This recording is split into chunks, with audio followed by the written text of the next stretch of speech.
Ang teenager na ito mula sa Tondo, Manila, pangarap maging isang architect.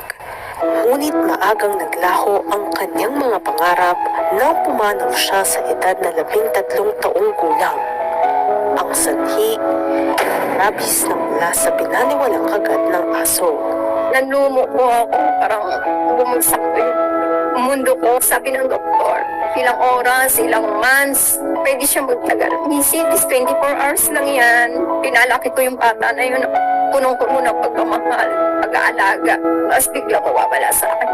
Kwento ni Mommy Roslyn, una nilang nakita ang sugat ni Jamaica sa may bukong-bukong bandang February 2024. Lahat po kami nagtanong sa kanya, hindi po siya malalim, parang scratch lang siya.